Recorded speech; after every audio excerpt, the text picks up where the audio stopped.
The Korvaxian warship materialized from the quantum fold with a flash of cerulean energy that briefly outshone the nearest star. Admiral Visk stood on the command deck, his four eyes narrowing at the primitive world displayed on the view screen. Earth.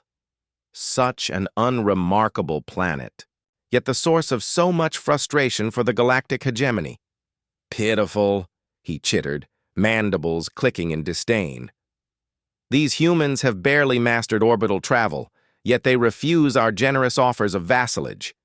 His second-in-command, Commander Lyrax, shifted uncomfortably. Admiral, intelligence reports suggest caution when dealing with this species. Their history indicates nothing but primitive violence among themselves, Visk interrupted. The hegemony has subjugated 1,412 species. Humans will be 1,413. What the Korvaxians couldn't know was that deep in the lunar observation post, Artemis, Lieutenant Commander Ilara Caney watched their arrival with growing alarm. Her fingers flew across the holographic interface as she transmitted encrypted burst. Communications to Earth Defense Command. Unidentified vessel has breached outer system defenses, she reported. Configuration matches no known design. Appears to be holding position at lunar orbit distance. General Mercer's hologram flickered to life beside her. His weathered face looked grim in the blue light. Assessment, Commander? Given their approach vector and energy signature, sir, this isn't a diplomatic visit. Understood. Initiate Protocol Thunderhead. I'll inform the Council. Aboard the Korvaxian ship, Admiral Visk had grown impatient. Open communications. Let us extend one final courtesy before we demonstrate our power. The view screen flickered, revealing a stern-faced human female with dark skin and silver-streaked, hair pulled into a tight bun. This is Counselor Nyota Imara of Earth's Unified Defense Council. You have entered restricted space without authorization.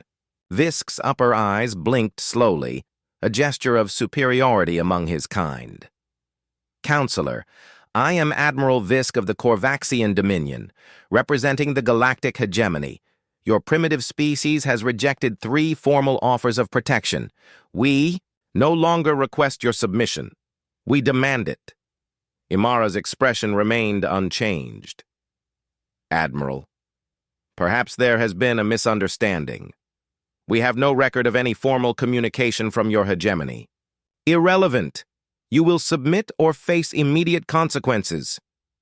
Visk gestured to his weapons officer. Target their largest population center. A demonstration is required.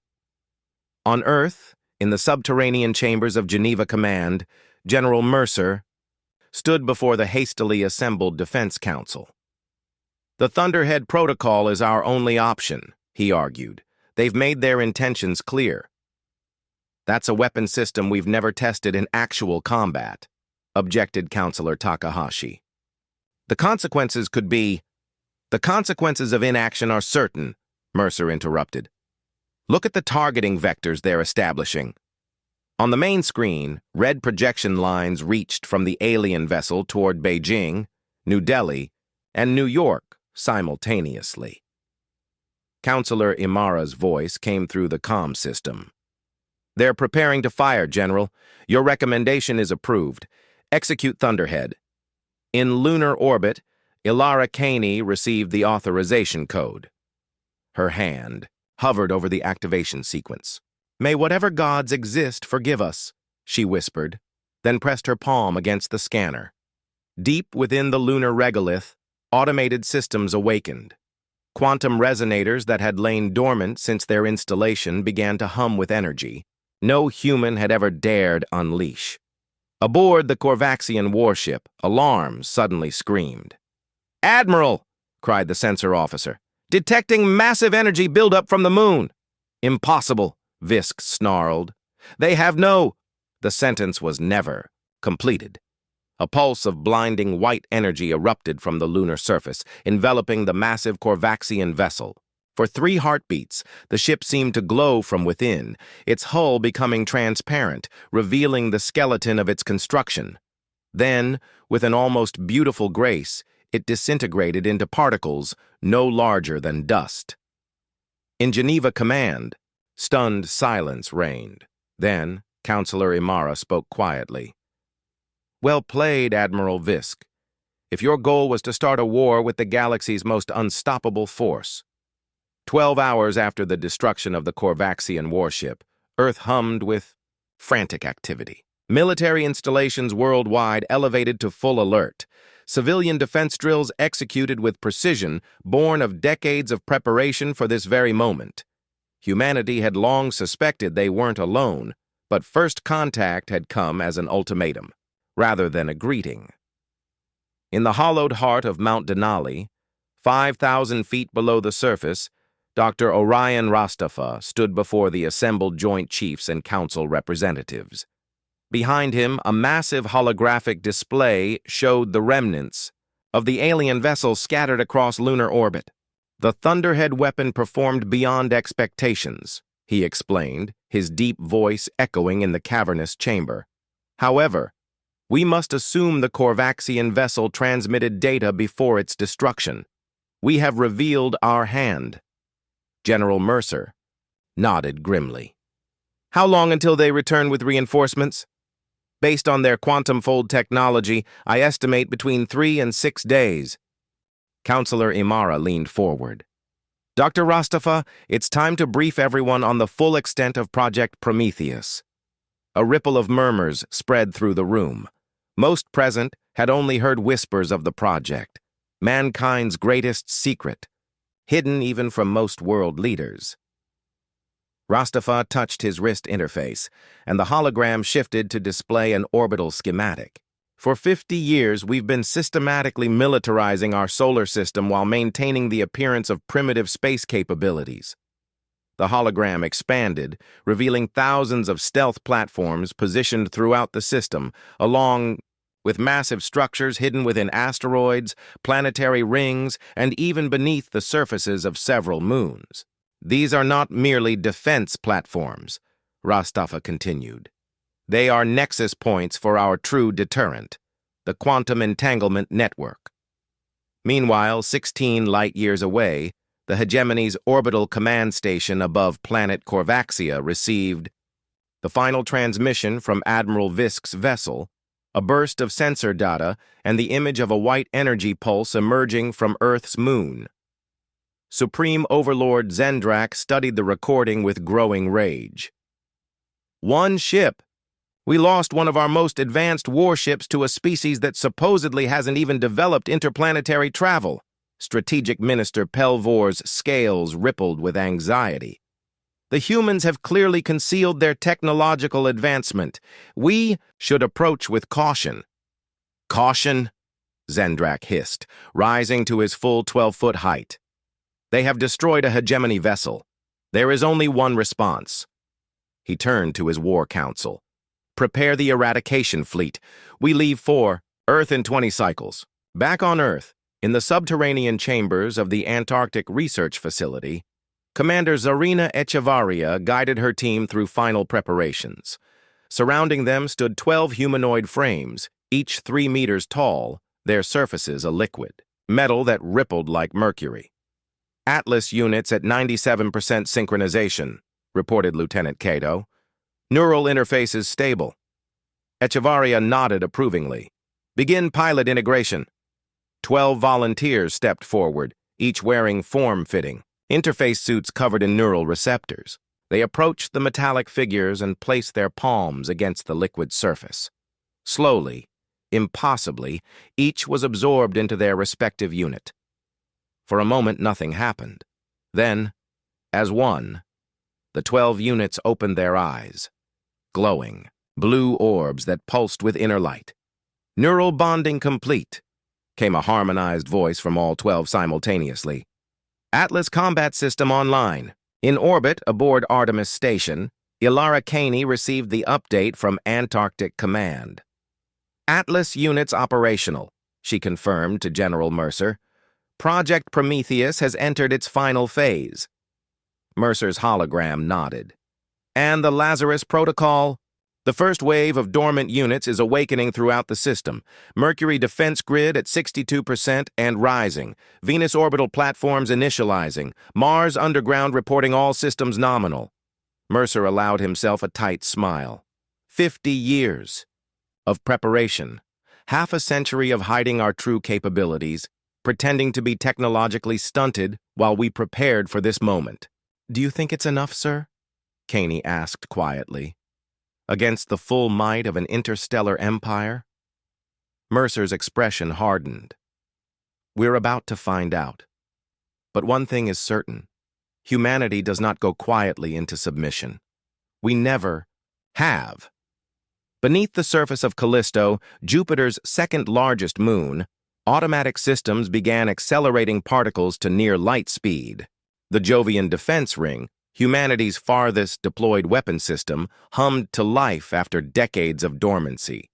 The war with the galaxy's most advanced civilization was about to begin, and humanity had spent generations preparing for this moment. The hegemony believed they were coming to punish an upstart primitive species. They were, in fact, flying toward the most elaborate trap ever conceived. The Corvaxian eradication fleet emerged from quantum fold space in a staggered formation, 67 warships strong. Leading the armada was the dreadnought Inevitable Dominion, a vessel so massive it cast a shadow across Earth's moon as it took position. Supreme Overlord Zendrak observed the blue-green planet on his command view screen with cold satisfaction. "Commence long-range scanning. I want to know everything about their defensive capabilities before we obliterate them." Strategic Minister Pelvor directed the sensor arrays. "Scans show minimal orbital infrastructure, Supreme Overlord. A primitive space station? Several hundred satellites? Nothing that poses any threat." "And their weapon?" Zendrak demanded. "We detect unusual energy readings from their moon, but nothing at levels capable of threatening our fleet. It's possible. The weapon that destroyed Admiral Visk's ship was a single-use device, or perhaps what?" Zendrak's eyes narrowed. "Perhaps they wanted us to come in force." Zendrak dismissed the notion with a flick of his secondary appendage. "A primitive species cannot outthink the hegemony. Begin the attack sequence. Target their planetary defense installations first."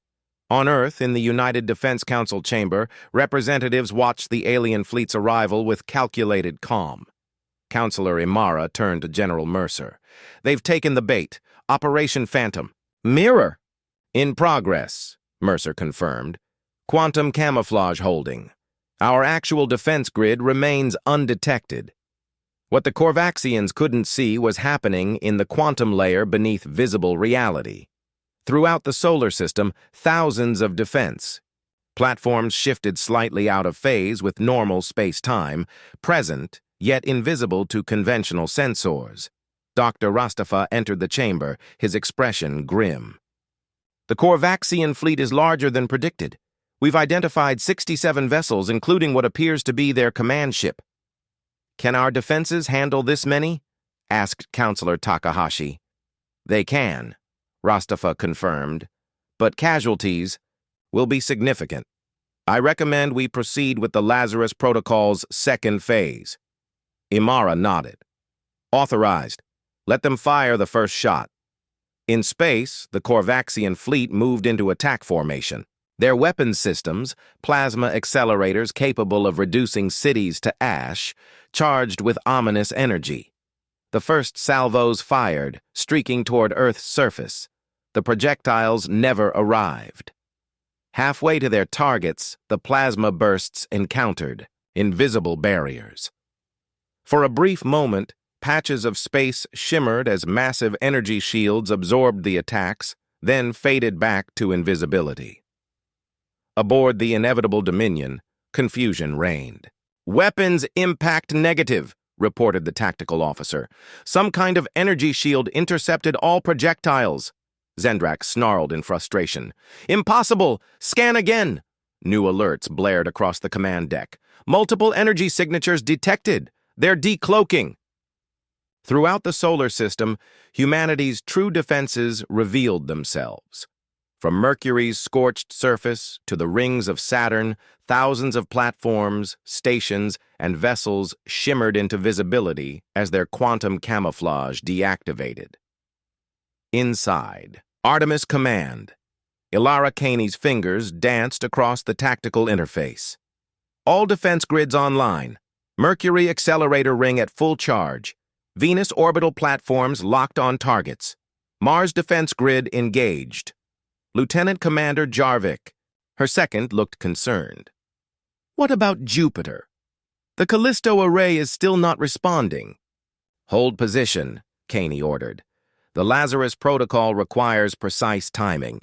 In the void between Earth and Mars, Commander Echevarria's 12 Atlas units activated their propulsion systems. Each 3-meter frame, housing a human consciousness, melded with quantum-enhanced AI, accelerated toward the Corvaxian fleet at speeds that would crush an unprotected human body. Atlas squadron approaching engagement range, reported Echevarria through her enhanced consciousness. Requesting permission to engage. General Mercer's voice responded through the secure quantum channel. Permission granted. Show them what humanity is truly capable of.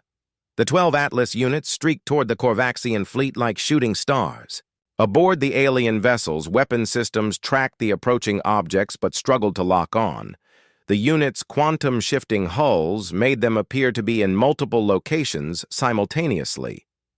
The first Atlas unit, piloted by Echevarria herself, reached the nearest Corvaxian cruiser. Her metallic hands plunged into the ship's hull as if it were water, reaching deep into its power core. With a thought, she redirected the vessel's energy flow, causing cascading overloads throughout its systems. As she pulled away, the cruiser's lights flickered and died, its weapons, systems, and engines disabled completely. Across the fleet, similar scenes played out as Atlas units systematically disabled Corvaxian vessels without destroying them. AI, demonstration of precision and mercy that confused the alien attackers more than wholesale destruction would have. Supreme Overlord Zendrak watched in growing horror as his mighty fleet was systematically neutralized by a mere 12 attackers. "What manner of technology is this?" he demanded. And then, from the shadow of Jupiter, the final phase of humanity's defense revealed itself. The space around Jupiter rippled like disturbed water as a massive structure phased into normal space-time.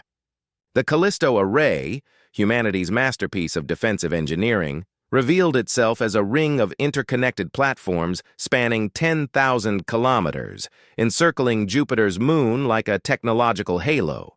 At its center pulsed a blue-white core of energy so intense that automated filters darkened the view screens of both human and Corvaxian vessels to prevent blindness. Supreme Overlord Zendrak stared in disbelief. How could they hide something of this magnitude? Strategic Minister Pelvor's scales had paled to ashen gray. Supreme Overlord, I'm detecting quantum signatures consistent with fold space technology throughout their system. These humans, they're not primitive at all. On Earth, Dr. Rastafa addressed the Defense Council. The Callisto array is online. Final authorization required for demonstration. Council members exchanged solemn glances before Imara spoke. We didn't build these weapons to annihilate, even when provoked. Proceed with the measured responses planned. General Mercer transmitted the authorization code. Callisto Control, you are cleared for targeted demonstration. Single vessel only. In the Jovian system, the array's energy core pulsed once, twice, then released a precisely calibrated beam that crossed the vast distance to Earth orbit in seconds. The beam struck one Corvaxian vessel, not the command ship, but a mid-sized cruiser. The ship didn't explode or disintegrate. Instead, it simply vanished, leaving empty space where it had been. Aboard the inevitable Dominion, panic threatened to overtake the command deck. "Where did it go?" demanded Zendrak. His question was answered moments later when the missing cruiser reappeared, 50 million kilometers away in stable orbit around Mars. Its crew was unharmed but completely disarmed, their vessels offensive, systems transformed into inert metal. A communication signal reached the Korvaxian command ship. On screen appeared a human woman with dark skin and silver-streaked hair. Supreme Overlord Zendrak, I am Counselor Nyota Imara of Earth. We have demonstrated a fraction of our defensive capabilities. We could have transported your entire fleet into the sun. Instead, we chose restraint. Zendrak's 4 eyes blinked rapidly in consternation. How do you know my name? How is this possible? Your species was assessed as pre-interstellar. A deliberate deception, Imara explained calmly. For centuries, we've maintained the appearance of technological infancy while preparing for this inevitable moment. We knew the galaxy contained predatory civilizations. Your hegemony is merely the first to find us. In Antarctic Command, the Atlas pilots had returned to their physical bodies, exhausted but triumphant. Commander HFY reviewed the battle telemetry with satisfaction. 12 Atlas units disabled 28 Korvaxian vessels without a single casualty on either side. Lieutenant Cato nodded. The quantum neural interface performed beyond expectations. Our pilot's ability to phase through solid matter while maintaining cognitive function was remarkable. And terrifying, added Echevarria quietly. We've changed what it means to be human. Meanwhile, on the lunar diplomatic platform, a facility that had materialized from quantum camouflage minutes after the battle, General Mercer met with a delegation from the Korvaxian fleet. Strategic Minister Pelvor represented the hegemony, Supreme Overlord Zendrak, having refused to leave his vessel. Your deception was impressive, admitted Pelvor grudgingly. But why maintain the charade of primitive technology? Why not join the galactic community? Mercer's expression was grim. We observed your community long before you found us. Your hegemony doesn't invite membership. It demands submission. We chose a different path. Isolation, Pelvor noted. Preparation, Mercer corrected. Humanity has always understood that true peace requires strength. For 5 decades, we've channeled our resources not into expansion, but defense. Pelvor's secondary appendages twitched nervously. The hegemony consists of 800 civilizations across 12,000 star systems. You cannot hope to stand against such might. Mercer smiled thinly. Minister Pelvor, what you witnessed today was approximately 5% of Earth's defensive capability. We didn't build weapons to conquer. We built them to ensure that no one, not even your vast hegemony, would find conquest of Earth worthwhile. As the diplomatic exchange continued, Dr. Rastafa entered the council chamber on Earth with urgent news. Counselors, we've detected quantum fold signatures at the edge of the system. More ships are coming. Korvaxian reinforcements? Asked Counselor Takahashi. No, Rastafa replied, his expression unreadable. Different configurations entirely. It appears news of our conflict has spread. The galaxy was watching, and humanity's hidden strength had just been revealed to all. The new arrivals materialized in the outer solar system, a diverse collection of vessels representing 7 distinct alien civilizations. Unlike the uniform, predatory designs of the Korvaxian ships, these craft displayed varied architectures, some organic and flowing, others crystalline and geometric, a few resembling interconnected spheres of impossible materials. In Earth's Defense Command, tension mounted. Are they hostile? General Mercer demanded. Dr. Rastafa studied the quantum signatures. Difficult to determine. They're maintaining position beyond Neptune's orbit. A deliberate show of non-aggression, perhaps. A communication request flashed across the main screen. Counselor Imara nodded. Put it through. The display filled with an alien face unlike any human had seen before. The being possessed features that seemed to shift subtly, as if its physical form wasn't entirely committed to a single shape. When it spoke, its voice resonated with harmonic undertones. People of Earth, I am Ambassador Kethlin of the Galactic Coalition of Free Worlds. We observed your encounter with the hegemony forces. We have questions. Imara stepped forward. Ambassador, I am Counselor Nyota Imara. We welcome peaceful communication. Your technology, Kethlin continued, head tilting at an angle that would be impossible for a human neck. Quantum phase shifting, consciousness transfer, space-time manipulation. These are capabilities the hegemony has suppressed throughout the galaxy for millennia, claiming they were impossible or too dangerous. Yet here you are, an isolated species independently developing what the rest of us were forbidden to pursue. Imara exchanged glances with her fellow counselors. Ambassador, we were unaware of any galactic prohibitions. We developed these technologies out of necessity for our survival. For the first time, the alien's features settled into something resembling a smile. Precisely why we've come. The Coalition represents civilizations that seek freedom from hegemony control. For centuries, we've waged a shadow conflict, building our strength in secret. Your demonstration today has changed the equation. Meanwhile, aboard the Korvaxian command ship, Supreme Overlord Zendrak received the news of the Coalition's arrival with cold fury. The vermin dare to enter this conflict? Strategic Minister Pelvor calculated options rapidly. Supreme Overlord, our position is compromised. With human defenses at full alert and Coalition forces present, continued aggression would be inadvisable. You suggest retreat? Zendrak hissed. Before primitives and rebels? Strategic withdrawal, Pelvor corrected carefully. To return with proper forces. The humans have revealed themselves as a significant threat, one requiring the hegemony's full attention. In Antarctic Command, Commander Echevarria reviewed the new arrivals with her Atlas pilots. 7 distinct species, each with unique technological signatures. None appear to match Korvaxian aggression profiles. Lieutenant Kaito studied the Coalition vessel's energy emissions. Commander, I'm detecting technologies similar to our quantum neural interfaces on 2 of the vessel types. These civilizations have been developing along parallel lines. Or they've been watching us, Echevarria suggested, studying our advancements from afar. The diplomatic exchange continued on the lunar platform, now expanded to include representatives from the Coalition.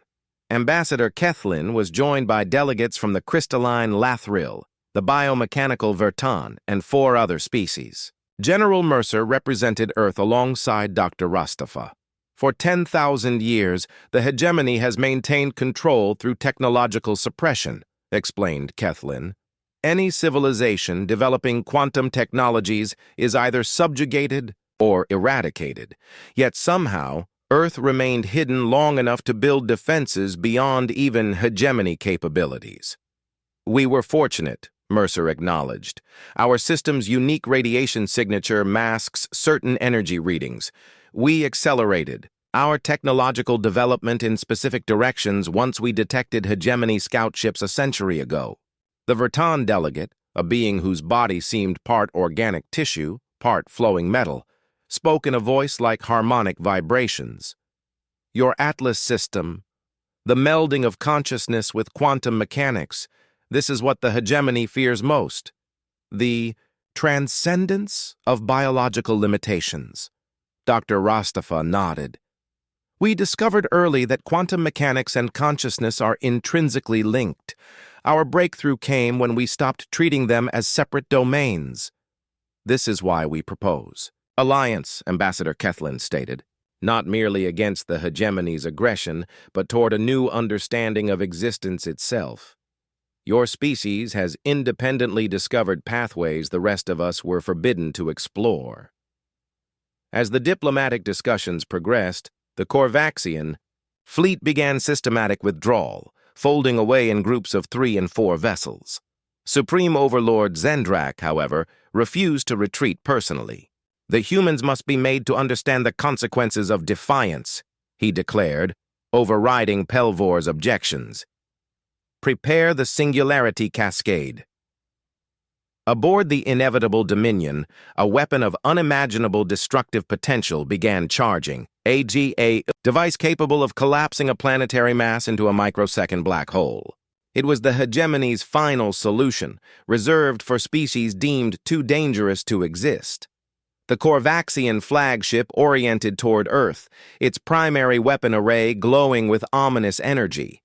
In lunar command, Alara Caney detected the power surge. Energy buildup on the Korvaxian command ship. Pattern matches no known weapon system. Throughout the solar system, humanity's defense grid locked onto the threat, but uncertainty prevailed. Would their countermeasures be sufficient against an unknown superweapon? The answer came not from Earth's defenses, but from an unexpected quarter. 3 coalition vessels accelerated toward the Korvaxian flagship, interposing themselves between the weapon and its target. "This ends now," Ambassador Kethlin's voice echoed across all communication channels. "The age of hegemony suppression is over."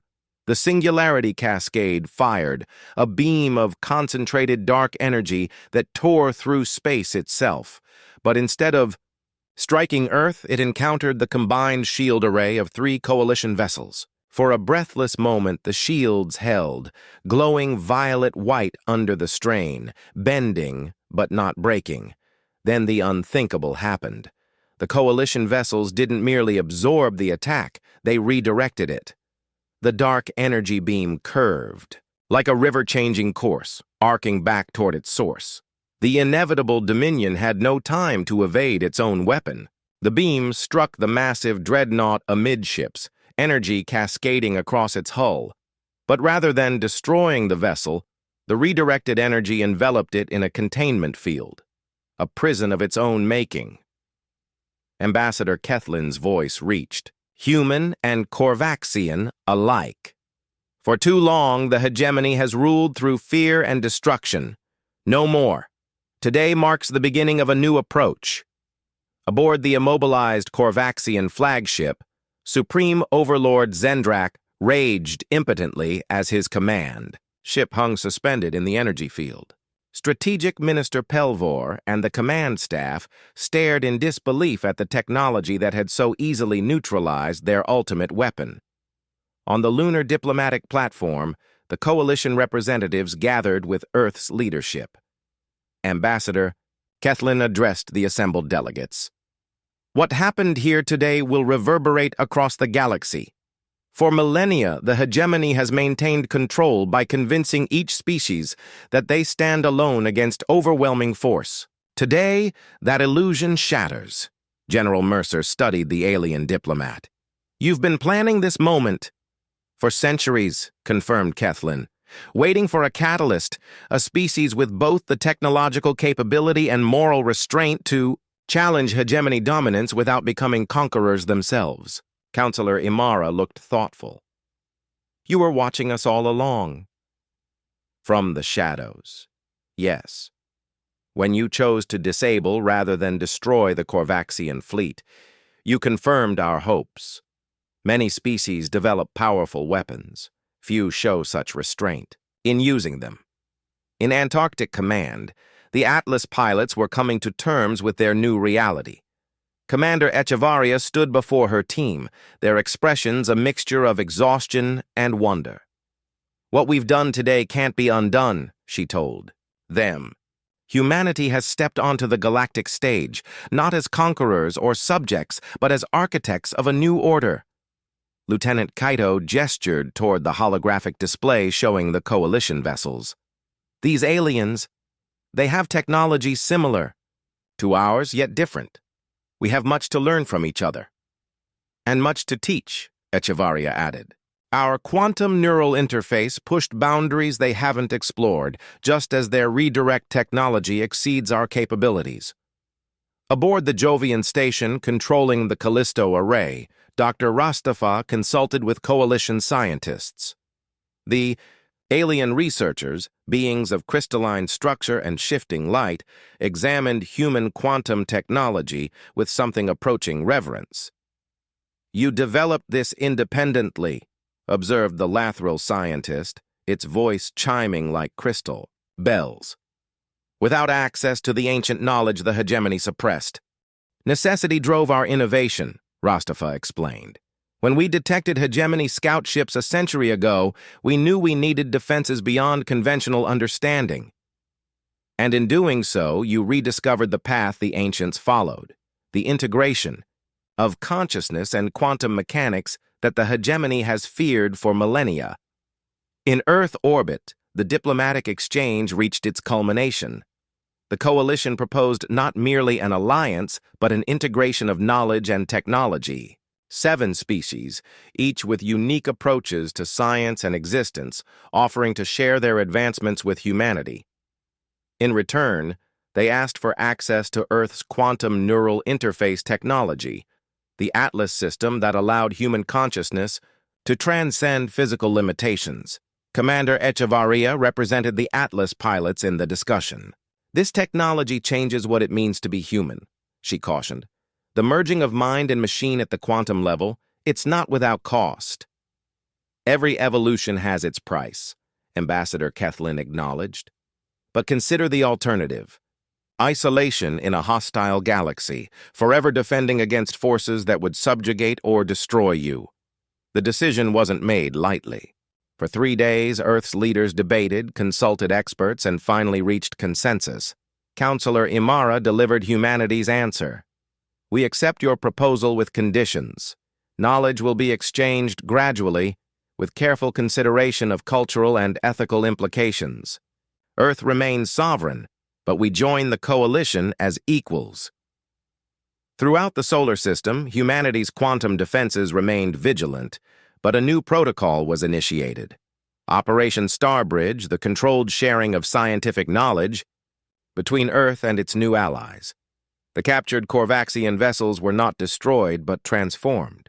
Their weapon systems repurposed, their crews given a choice, return to hegemony space with knowledge of Earth's strength, or remain as observers in the dawning coalition. Many chose to stay. Supreme Overlord Zendrak, however, was returned to Korvaxian space with his command ship intact but disarmed, a living message to the hegemony. Earth would not seek conquest, but neither would it submit. 6 months later, on the newly constructed orbital platform Unity Station, Commander Echevarria prepared for humanity's first diplomatic mission beyond the solar system. Her Atlas unit, upgraded, with coalition enhancements, stood ready in its docking cradle. "Are you certain about this?" asked General Mercer. "You'd be the first human to travel beyond our system using the quantum fold." Echevarria smiled confidently. "Someone has to take the first step. The galaxy needs to see that humanity comes in peace, but from a position of unassailable strength." As her consciousness melded with the Atlas unit, she felt the expanded awareness that came with the interface, the sensation of existing partially outside normal space-time, perceiving reality through quantum-enhanced senses.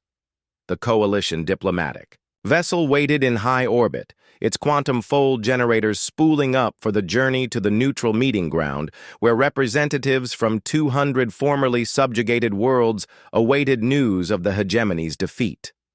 Echevarria's last view of Earth, blue and serene against the black of space, filled her with determined purpose. Humanity had not sought this war, had not asked to become the galaxy's most unstoppable force.